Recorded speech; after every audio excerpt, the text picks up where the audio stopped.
Do you want to earn $10,000 a month in passive rental income?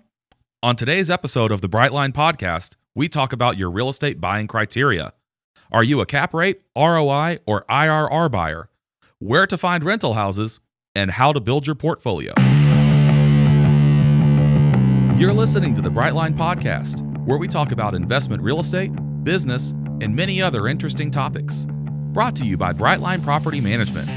Brightline Property Management is a professional residential property management company located in the Woodlands, Texas, serving the northern Houston area.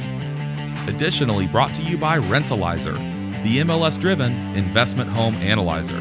Sign up today at brightlinepodcast.com/rentalizer. That's RENTLYZER. The Brightline Podcast is produced at Studio 110 in the Woodlands, Texas, the premier studio in the Woodlands.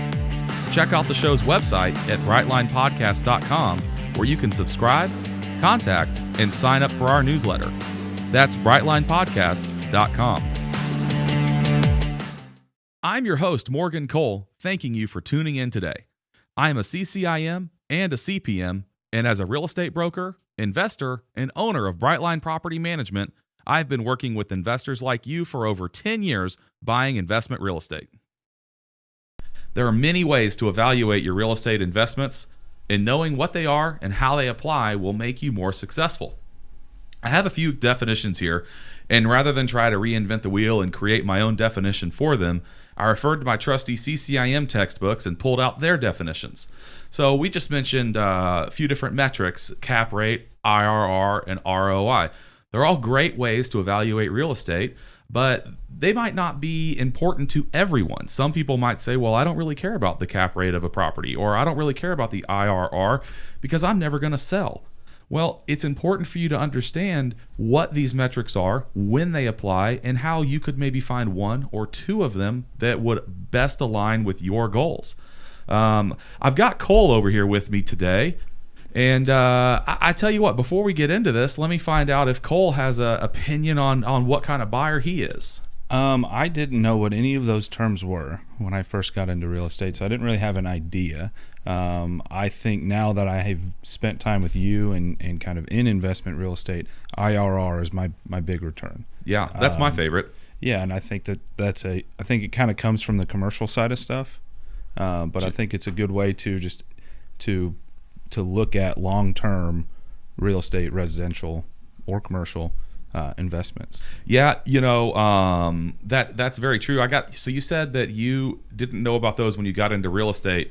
When you define getting into real estate, do you mean getting your license? No, before that. So when my dad and I bought our first house. Okay, and I think we already talked about this. You guys didn't do a uber detailed analysis on that house. I mean, I think you basically just found a house that you liked the price and liked what it would rent for. Yeah, we got it at an estate sale, so we got a really good deal on it. Yeah, which worked out great. I'm just saying, y'all didn't say, "Hey, we are IRR buyers. We are looking for a 14% or 20% or whatever IRR rate." Right. You just said, "This looks like a good house. It looks like it's a great price relative to the competition, and I know I can rent it for an amount of money I'm happy with." Yeah. Okay. And it's doing good. Okay. Yeah. No, I know it is. So, all right. So, what you got are three basic metrics here, which the first one we're going to go over is cap rate. And a cap rate is the ratio of net operating income to the price investors are willing to pay for the property. So what that means is you have an income stream from a property, and we have to somehow say, how much is that income stream worth if I was to pay for that income stream? If you were going in, terms of multipliers, you could say, well, I'll give you a 10x multiplier on that income stream. So if it was a $10,000 net operating income and you gave a 10x multiplier, then that would be a $100,000 purchase price. That's a basic way it's done, but that's not really how you calculate a cap rate. The formula is that the value is equal to the net operating income divided by the cap rate. So it's inversely related. That's right, Cole.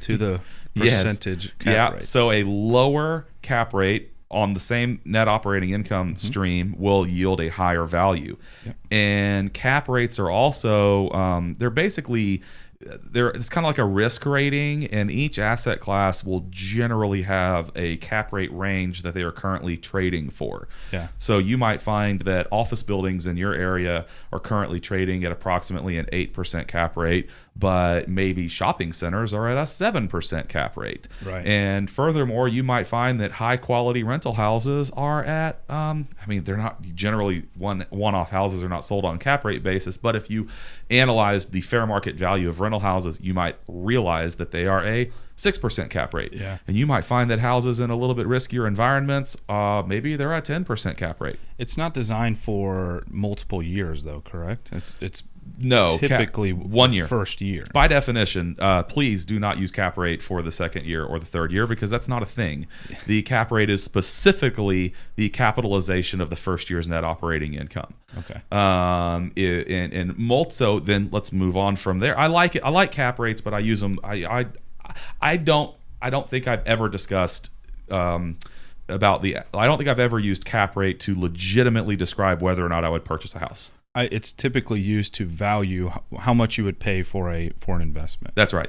Yeah. That's right. You wouldn't usually look at it on a house. I mean, I suppose if we had a portfolio of houses that were all rented out, we could look at them on a cap rate basis, but it's not common. I'm not saying it's impossible. It's just not common. But if you do analyze a whole bunch of houses, like let's say you got 10 houses that you're looking at, yeah, and you're a cash buyer, the cap rate would be the best way to, provided you analyze them all on your same spreadsheet, yeah, and you use all your same assumptions for expenses, right, and vacancy and everything.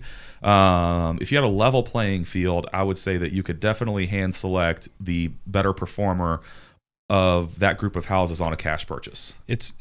So you're saying it's not ideal in your opinion for residential. There's better fact. Yeah, because basically, I mean, I can't speak for everybody, but almost every single one of my clients, not all of them, I do know some pay cash, but almost everyone uses leverage when they buy investment houses. Yeah. I mean, investment real estate in general. I mean, it's a wonderful thing because we have access to so many great forms of leverage. Sure. But cap rate is also sometimes just used to help prove, as like an ancillary metric to prove if you're possibly considering doing too much or too little, paying too much or too little on another metric.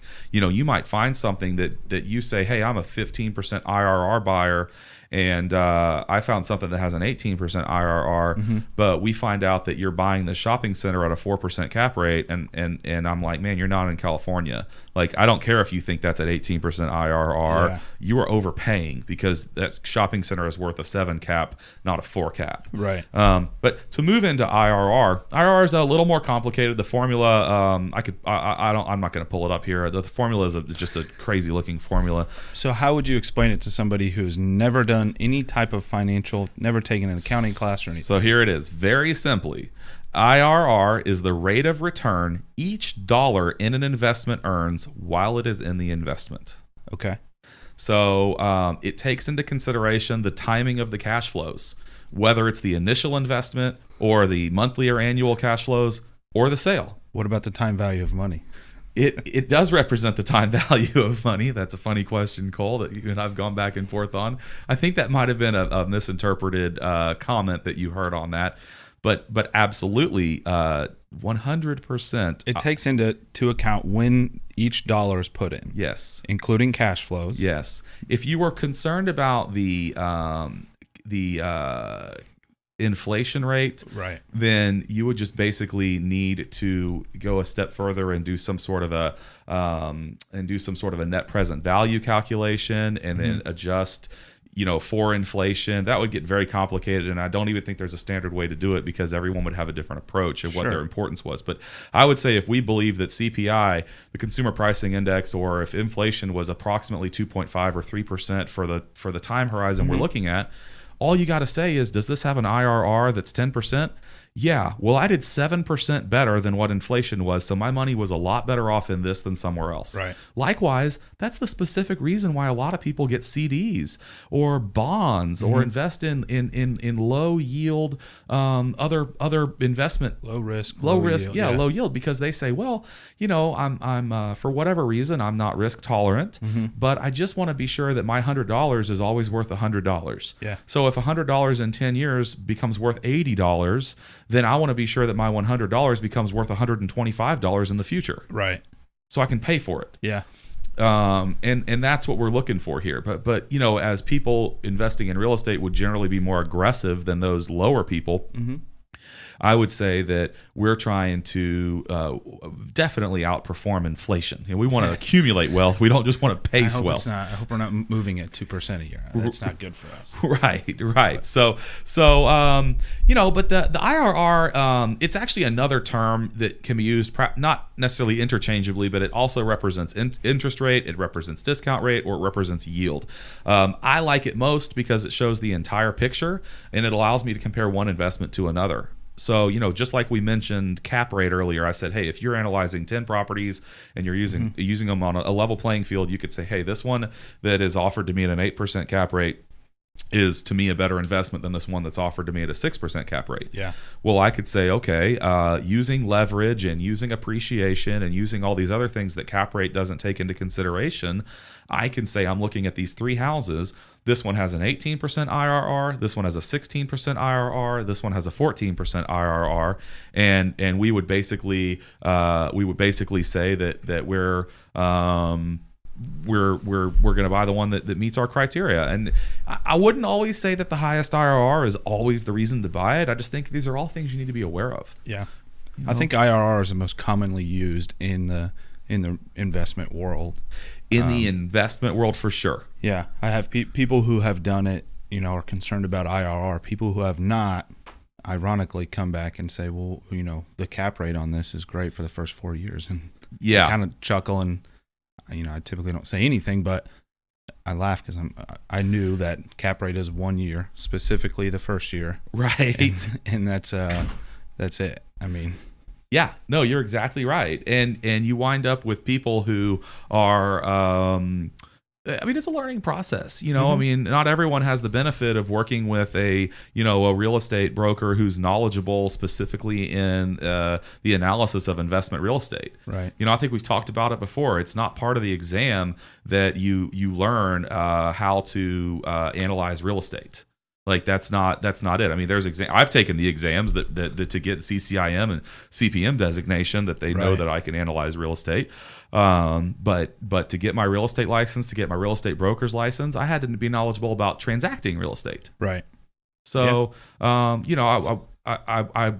I would say that if you do want to learn more about it, whether from, shows like this or, the internet or teaching yourself or doing Excel spreadsheets, that's wonderful. But if you need someone to partner with, I would definitely talk to your real estate professional and confirm that they are experienced and qualified to work on that with you. The broker, I would say, is almost more on the legal side of things, making sure all the I's are dotted, the T's are crossed, whereas the asset manager or the property manager would be more on the how is the investment going to perform? Right.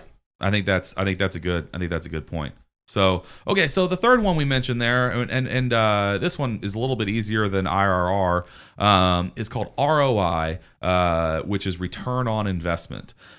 Usually in real estate, this is referred to as a cash-on-cash return. So it's similar to a cap rate, but if you're using leverage, you need a way to compare the amount of money you have invested in the property to the amount of monthly cash flow. Yeah. That's not cap rate uses, pre-leverage, the amount of money the thing costs, not your down payment. And it uses how much net operating income the thing generates, not how much free cash flow you have. Right. So, if you put a down payment of, $200,000 on a property, and you go and, your cash flow is $20,000. For the year. So a good example that's easy to make is, let's just say that you bought a property for $1 million and you put $100,000 down. You'd have a 10% down payment. I mean, that's not realistic, but these are just really round numbers. And then let's say that you got $10,000, you had a $90,000 loan payment every year, so you earn $10,000 of free cash flow. So we got $10,000 of free cash flow relative to our $100,000 of down payment that we put down. That's a 10% ROI. Yeah. So theoretically, that's going to change every year. Theoretically, the rent should go up. Theoretically, the loan payment's going to stay the same. Now, I know there's loan products that have variable rates and things like that, but ROI a lot of times will increase year over year. A lot of times your debt service stays the same, but the second year, you're going to earn $11,000 in cash flow and then $12,000 in cash flow and so on and so forth. So your ROI picks up.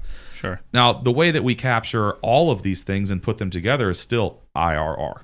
Yeah. We still say, okay, I invested $100,000 in year 0. Mm-hmm. And in year 1, I received $10,000, and then I received $8,000, then I received $12,000, then I received $15,000, and then I sold it, and my total proceeds were $225,000. Yeah. Well, the IRR takes into consideration the negative $100,000 that left your bank account, and then the positive 10, 8, 15, 20, and $200,000 that came back to your bank account. Right. And that expresses to you the entire picture of that investment. Anyway, I would say that, we really harped on IRR here. And the one point I want to make about that is IRR contemplates generally a sale or a disposition of the property. You could just simply use a value. So if you wanted to say, okay, through today, because I own the property and the property is worth blank and I would net Y, then my IRR through today is a certain amount, which is a great way of doing it. And I would encourage you to do that. But for the real thing to actually tell you definitively what your IRR was, you need to have acquired and disposed of a property. So typically in our sales or in our investments, our IRR is significantly higher because it includes the cost of, or the net proceeds of the sale. Absolutely. Yeah. So your ROI may be 1%, negative 1%, and then 3% on year 3, and et cetera. But your IRR is going to be 14 or 15 or whatever. Yeah, because ideally. that's also, that's like part of the reason that we even buy real estate is because we want appreciation. We want, we want amortization of the loan. You have someone else that's paying you rent, and therefore they're making principal payments, and so you put a little bit of money down, but then someone else is also helping to pay down the loan. Yeah. So, and IRR is the way to look at that. So the other thing that we mentioned was, are you a cash flow or appreciation person? Are you just looking at this? We were talking to somebody recently, and they said, I'm just looking at buying houses that pay me $500 a month. And for them, I think that they knew and they had quantified in their head how much their investment was. So probably they said, okay, if I'm investing $50,000, if I make $500 a month, that's $6,000 a year. What is 6,000 and 50,000? It's like 11 or 12% return or something like 12% return. That's exactly what that is. So that would be a 12% ROI, which is wonderful. And they might have thought of that. Now, I would venture to guess that this particular person, if that is their approach, is not taking into consideration leasing expenses, vacancy costs, and maintenance. They're probably just looking at it and saying, okay, if I have a person who's paying me rent of $2,000 a month, right, and I have a mortgage which is escrowed that includes taxes and insurance and principal and interest, and it is $1,500 a month, I am cash flowing $500. Yeah. And for them, that probably works really well because they're also sitting there thinking, at the end of a year, I'm going to have made $6,000. So if I did have to pay for a repair or whatever, I can afford it. I'm not saying they're wrong. If you're doing this, you're doing it right. It's the same thing that we're doing. It's just not as detailed. I had a client one time that told me this great. I practically get his picture and put the quote underneath it. And the quote is, "I've never met an unsuccessful skydiver." And if someone is skydiving and they're talking to you about it, they're doing it the right way. Yeah, that's a good point. I got it. It took you a second to process that. But yeah, that's funny. But that's the point. So if someone is doing this and they're successful doing it, congratulations to them. We may have some rigid way of doing it. We might have specific hurdles that we need to get through before something passes our litmus test. Yeah. But somebody else might just say, I don't care. I'm making $500 a month. And hey, more power to you. That's great. Yeah. So, if you are just a cash flow buyer, I would say, are you thinking about all the expenses? Are you really taking into consideration that 4 years down the road, you are going to have to spend $4,000 on an air conditioner? Yeah. What's cool about a IRR is it does take those irregular situations into consideration. A cap rate is the first year. A ROI, or a cash on cash return, is a year after year after year, right. but it's only a 1 year snapshot. Whereas an IRR could take into consideration that you did make your $500 a month for years 1 through 3. So we got, $6,000, $6,000, $6,000, but in year 4 we had a $12,000 roof. Right. Now, cumulatively, we're still positive on cash flow. Sure. This is probably still an awesome investment. Your ROI for that year probably got murdered. Your ROI definitely got murdered if you were making $6,000 and you spent $12,000. It got murdered. Yeah. But that's okay. Yeah. Because we had that. A house is not a 1 year thing. It's not a one time period thing. If the time period is your lifetime, then okay, that's your time period, and you can analyze that. Right. But the time period that we generally evaluate these things on is a per year basis. And owning real estate, I mean, unless you were flipping houses and owning them for 3 months, which we're not, these conversations don't even matter because we're not renting it at that point. You have multi-year analysis to do and to consider, and all of these things. None of them should be ignored. Yeah, I took the investment class through Champions, and the instructor there was saying, he goes, I think the book said 3 years is the minimum that you should hold it. He goes, I think it should be 5. And he actually looked at me, and he knew I was in property management and did some investment. He's like, Cole, what do you think? I go, I was like, honestly, we say at least 7. Yeah. I mean, 7 years is the minimum life of an investment. If not, you're gonna get hammered on it. You're not gonna make the returns that you were hoping for. You're probably gonna lose money. I mean, you were talking about examples of having to bring money to the closing table to sell your own house. And I would say of a contemplated investment, I'd like to add to that. Right.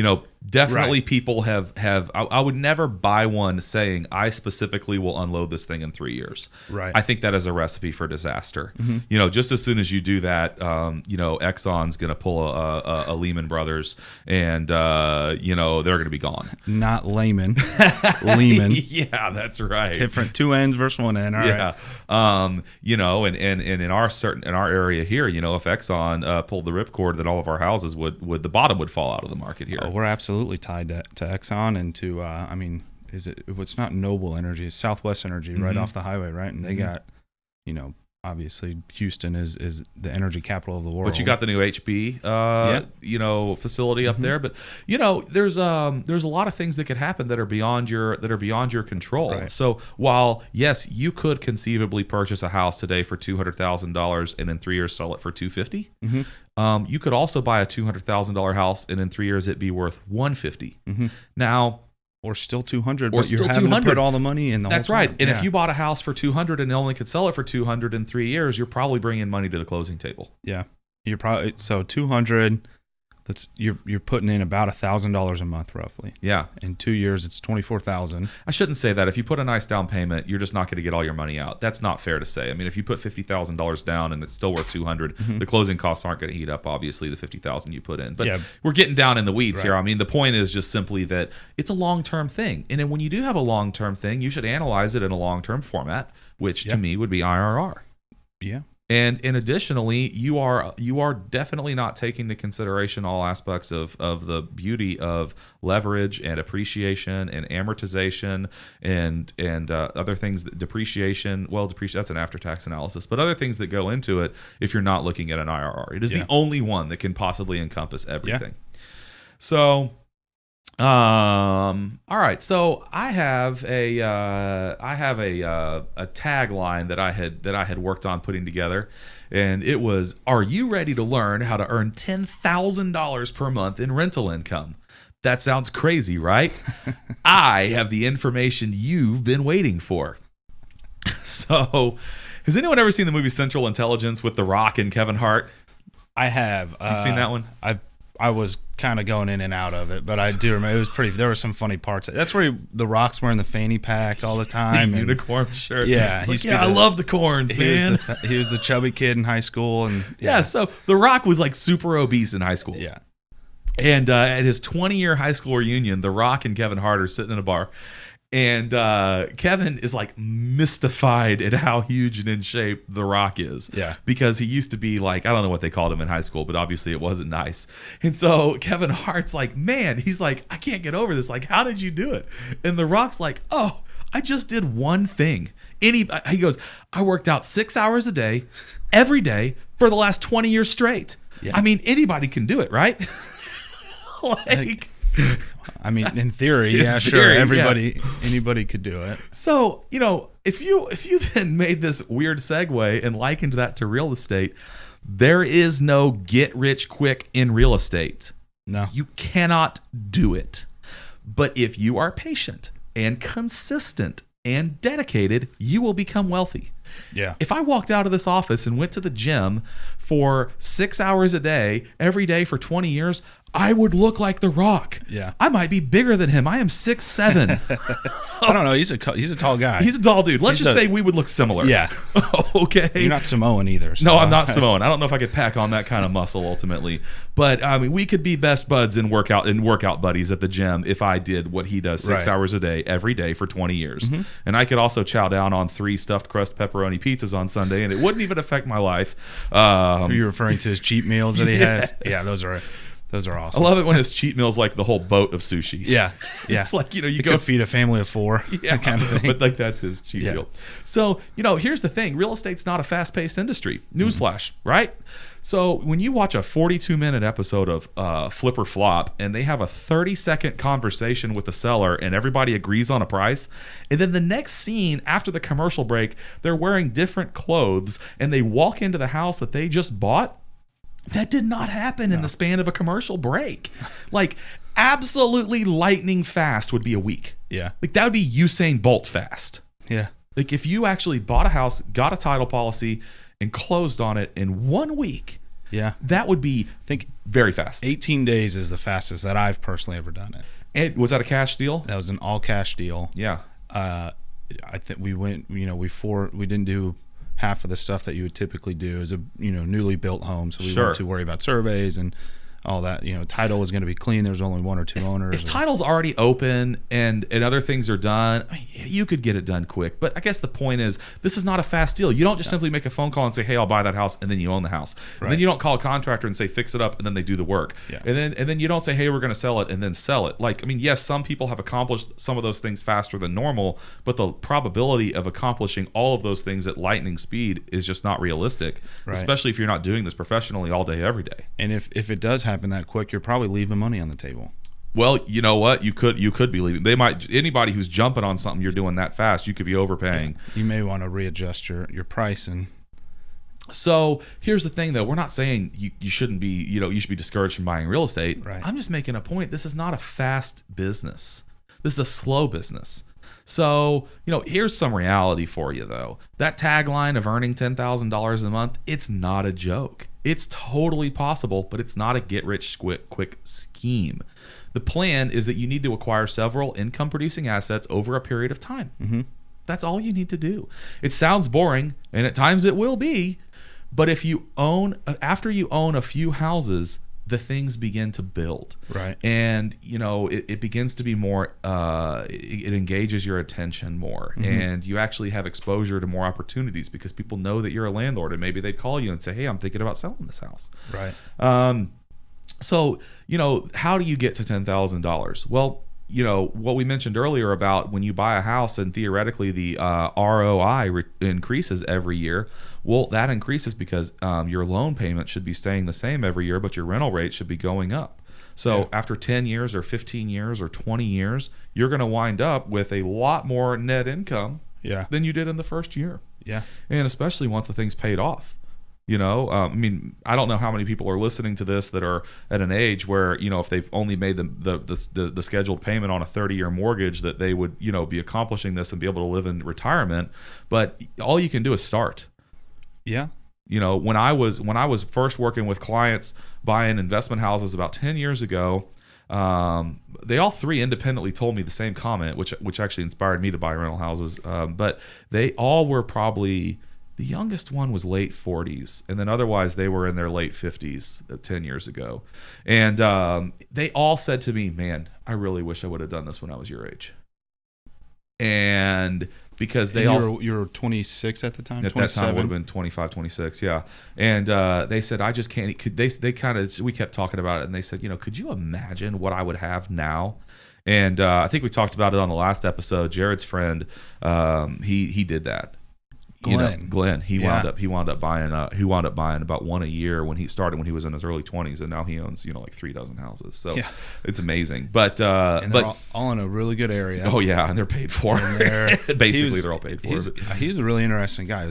He commented on holding a house or an investment for at least 5 years, specifically residential homes. Yeah, he knows what he's doing. Yeah, the guy owns 3 dozen houses. So here's the thing. There's a lot of ways to accumulate houses. So, you've listened to this podcast so far. We've talked about, what kind of buyer am I, or what kind of buyer should I become? Well, you should probably contemplate that. And we've now said, hey, you could make $10,000 a month, and that's not a joke. So the way that you get there is you need to buy multiple houses. Right. So there's this really interesting strategy that you can utilize, which is to buy a house as your home and then turn it into a rental house. And Cole, I know that you do this some, but I don't think that you use conventional lending. So the reason that I'm specifically talking about this is as it pertains to conventional lending. And conventional lending would be a 30-year mortgage through a regular lender. What percentage down? So I think different programs change, but I would say you can safely assume 5% and sometimes less than that, 3.5 or maybe even less than 3.5. But I think you can safely assume as little as 3.5 to 5% down. Whereas with a conventional lender who would be giving a loan to an investor to buy an investment house, you got to put 25% down. And we'll talk about that in a minute. And there's nothing wrong with that. So let's just say that you are very interested in real estate and you do have some money, because I think that you should not spend your last $2 buying a rental house. But you don't have like $50,000 of cash sitting in a bank account or you don't want to rip it out of another investment. And you just say, hey, listen, how could I accumulate as many houses as possible in a reasonable amount of time? Well, here's what you do. You go and get that loan with 5% down or 3.5% down for your house or for your family's next house, and you live there for 12 months and then you do it again.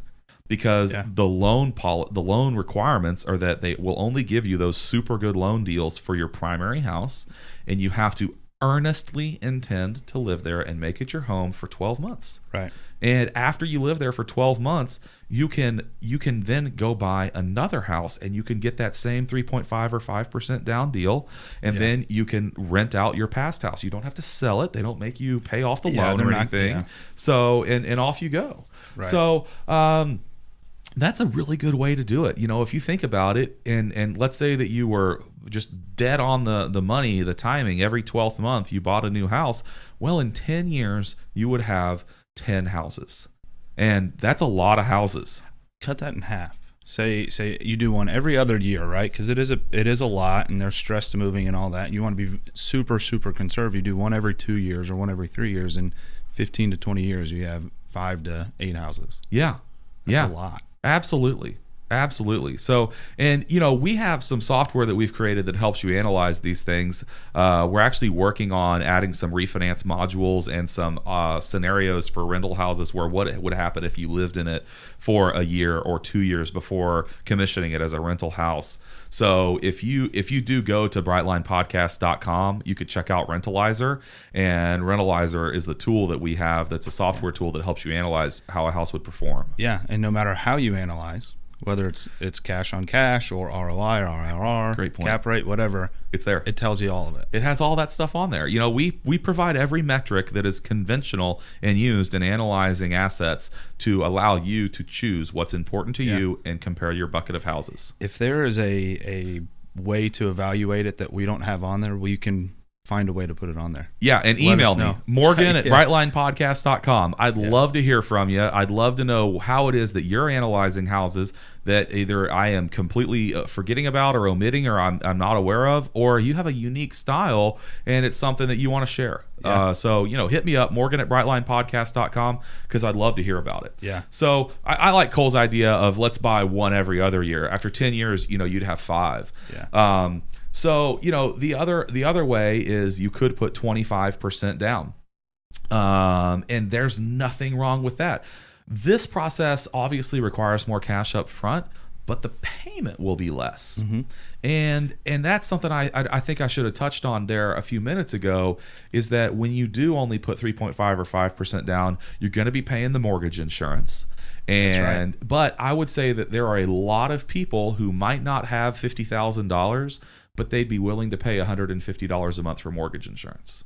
Yeah. You know, I mean, I'd a lot rather pay $1,800 a year for mortgage insurance than let go of $50,000 cash. Yeah. And the other thing is I have a buddy who is looking to get out, and they've only been in the house for a few years. And so I kind of talked to him. I was like, well, have you thought about renting it and this and that? And then we started talking about refinancing to get a little money out to help with the down payment of the next house.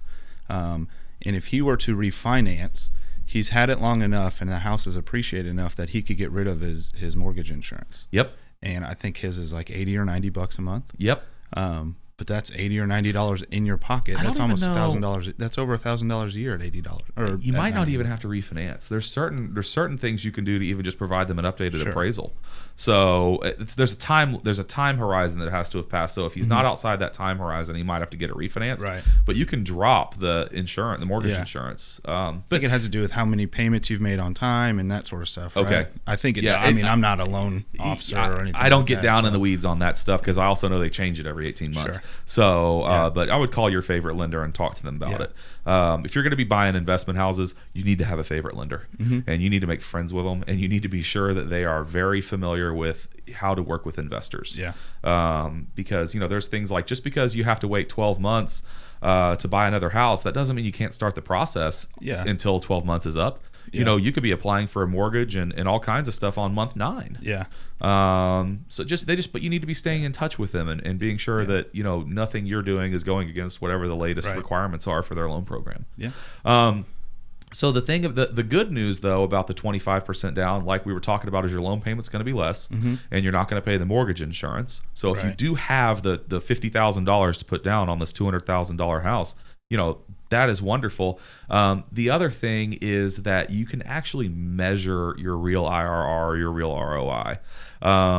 It's fun to look at the IRR of only putting 3.5% down because it's like 30%. Yeah. Because the leverage is working so high on your advantage. You have so much appreciation and so much amortization relative to such a small initial investment. Yeah. But you also don't really have much money at work. Right. A 30% return on $10,000 is not nearly as much as an 18% return on $50,000. Right. As far as actual wealth building. Sure.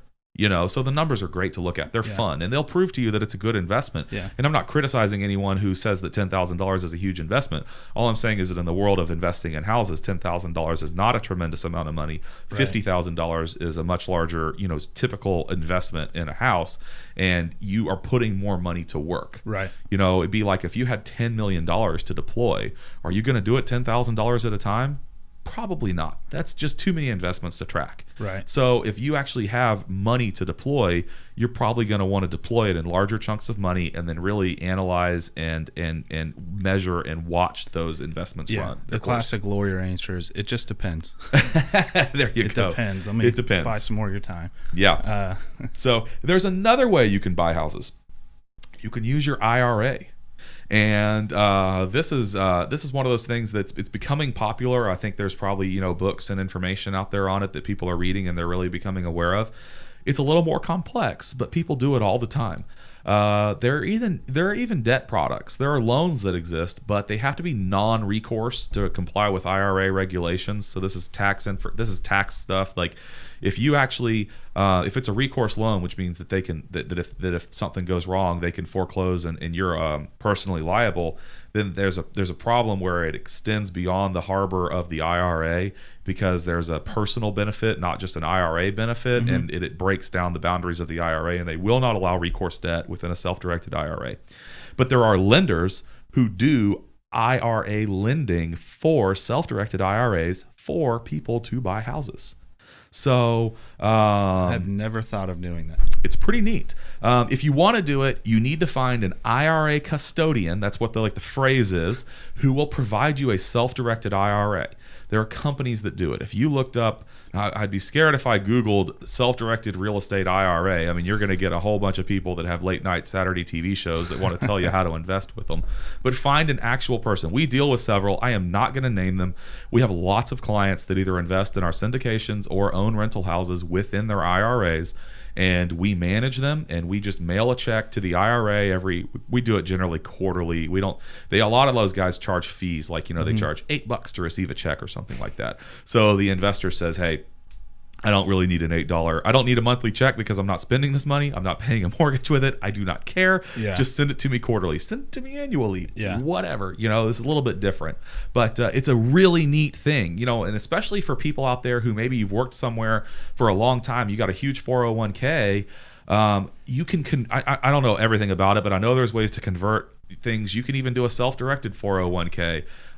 There's all sorts of ways that I am not going to get into. It probably depends. It probably depends. It definitely depends. But I understand that there are ways that you can divest out of some things. You have your holdings in your 401k. I believe that you can convert some things.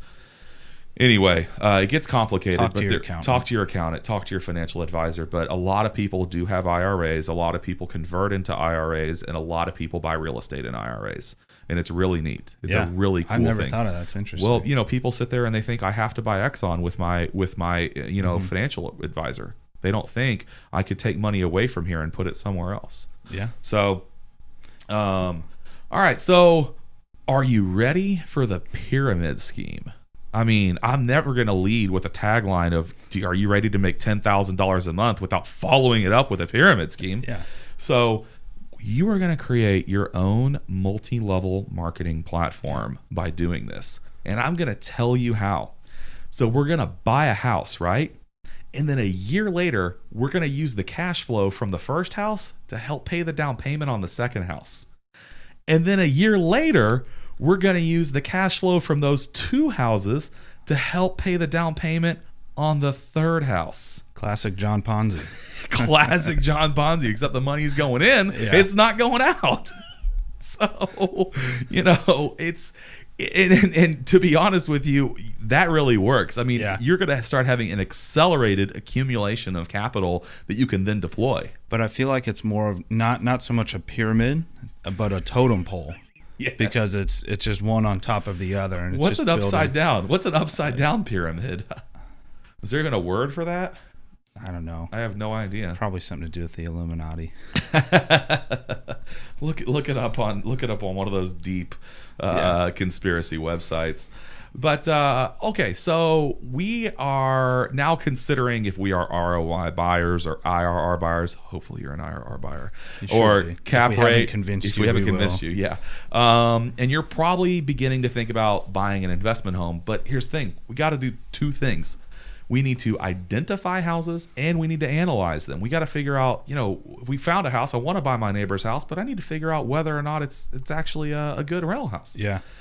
So for finding houses, there's many options, but there's two general options. Look on the MLS. There's nothing wrong with that. If you run the numbers and they work well, that's perfectly fine.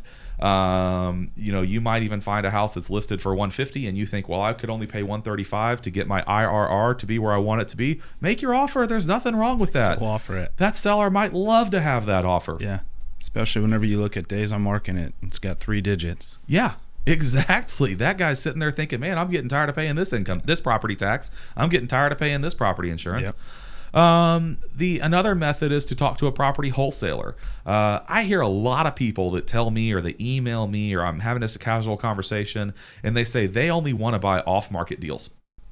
Well, that's fine. If you believe that at the point that it's hit the MLS, it's now overpriced or it's not worth buying, then that's no problem. There are a lot of people that work very hard to find off-market homes and get them under contract, and then they will assign that contract to you.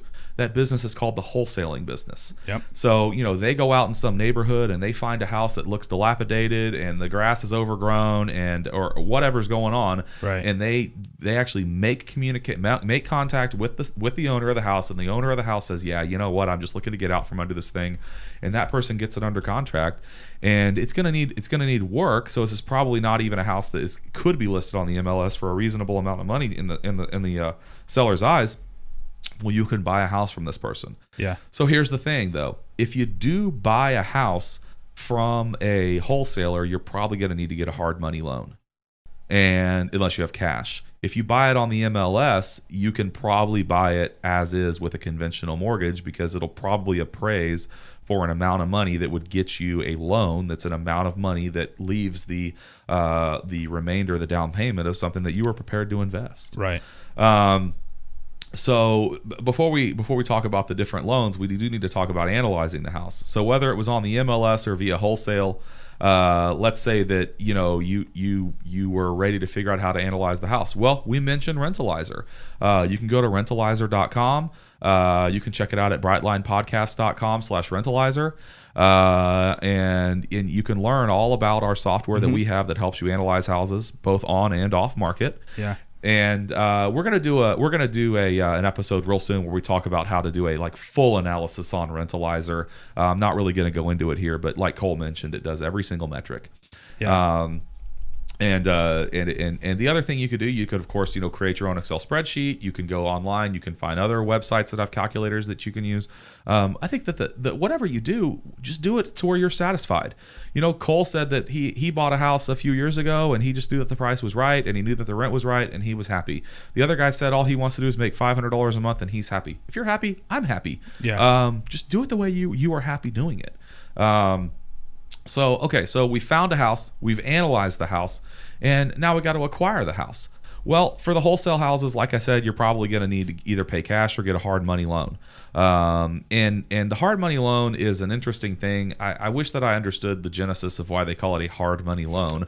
Cole, do you have any idea? I had no idea. Okay. I mean, maybe it's just, I don't know. Yeah, I don't have a clue. Hard money in your hand. I don't get it. I mean, we could find out. It's probably real simple. But anyway, hard money lenders usually charge pretty high interest rates. They're usually for up to maybe 1 year. They'll usually loan you the entire purchase price. Sometimes they'll loan you also the cost of the repairs. But the idea is that you use this loan temporarily. You use it to, say, acquire a distressed house. Maybe it's hard money because the interest rates are so high. Yeah. But in real estate, when something's gone hard, but see, in real estate, when earnest money has gone hard, it's become basically property of the seller because the buyer's earnest money has gone hard. So is it hard to come by? Is it that the money has been efficient? It doesn't matter. We'll figure it out. Someone chime in and tell me why the heck it's called a hard. Leave a comment. Yeah, smash that comment button. But so anyway, you use the hard money loan, you buy the thing, and then you fix it up. So now if you're going to flip it, which this is not a podcast about flipping houses, right, then you don't care about getting permanent financing. So you just use the hard money loan. 3 months later, you sell it. Everybody's happy. Yeah. But probably what we're talking about is what I would basically call the flip to rent strategy, which is where you flip a house from a dilapidated state into a refurbished state. It becomes nearly at the top of the market, and then you rent it out. So now we're going to need conventional financing. We're going to need a permanent loan. So you need to have a conventional lender lined up who can take that house and do an appraisal on it and lend you based on the appraisal, right, not what you paid for it. Right. And there are some other lending laws. If you want to use a truly conventional loan, you need to have owned it for at least 12 months before they can use an appraisal and not what you paid for it. But a bank would probably be able to do bank, and I say bank, not a conventional lender, would probably be able to help you out. Right. So, and then if you're buying a regular house that's rent ready, just conventional lender is the way to go. Yeah. So, now we've basically figured out how to acquire the house, and the wholesale house is going to need a lot of work. We're not going to get into how to flip a house. We're not going to. Not on this episode. We'll have another one. We'll bring somebody on the show who flips houses. But we're not talking about telling you exactly how to estimate the repairs and all that kind of stuff. Sure. You're going to need to do your homework on that wholesale house. Or bring in a professional. Yeah.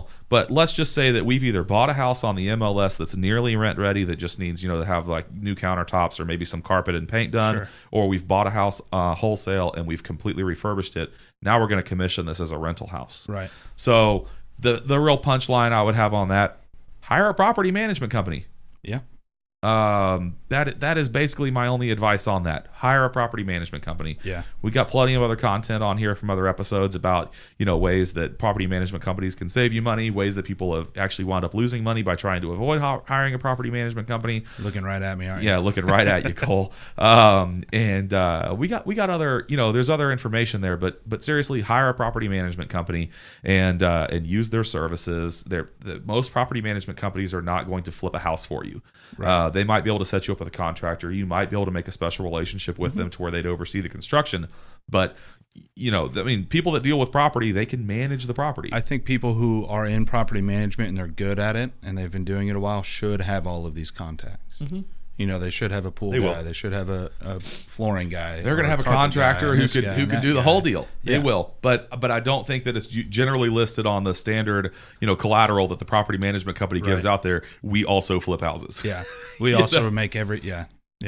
But if you partner with a property management company you like, the really cool thing about that too is they'll know what the thing can rent for if you do XYZ to it. Right. So they would go to you and say, hey, look, this thing would rent for $1,500 with Formica countertops and backsplash and this old 12 by 12 tile.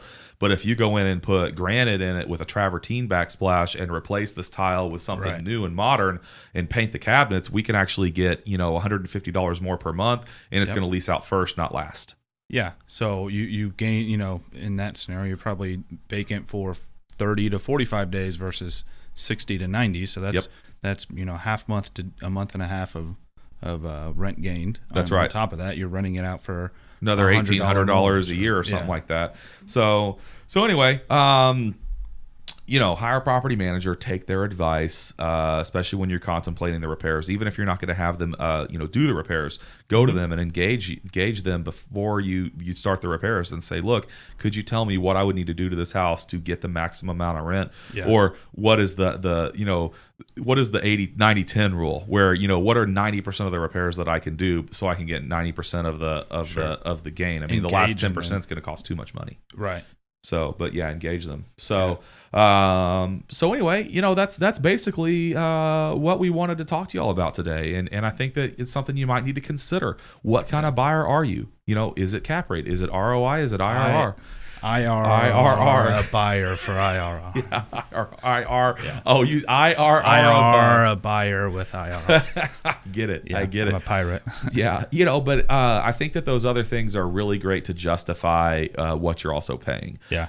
There's a thing called positive leverage that exists when the ROI is higher than the cap rate because of the use of financing. That means that you have positive leverage. Right. Well, we would probably want to make sure that every step of the way before developing the IRR that the other boxes were checked. Right. Is the cap rate commensurate with this type of product? Yes. Is the ROI higher than the cap rate? If not, why? Does it change, and are we comfortable with it? Okay, yes. Is the IRR a rate that we're comfortable with, or does it meet our hurdle? Yes. Okay, this is probably a good investment. Yeah. So anyway, thanks for tuning in. If you have any feedback on the show today, we'd love to hear from you. Just shoot me an email at morgan@brightlinepodcast.com and check out our website, brightlinepodcast.com. We'll put some links in there to any of the tools that we used here. And we have comments on there. I'd love to hear from you. Love to answer your comments. And we hope to see you next time. Thanks for joining us. All right.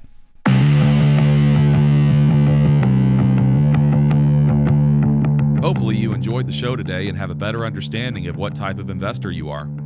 Make sure to subscribe at brightlinepodcast.com/subscribe to get the latest episodes or share with your friends so they can join you. We love feedback, so leave a comment or email any questions you have to morgan@brightlinepodcast.com. Your questions or comments may lead to future show episodes.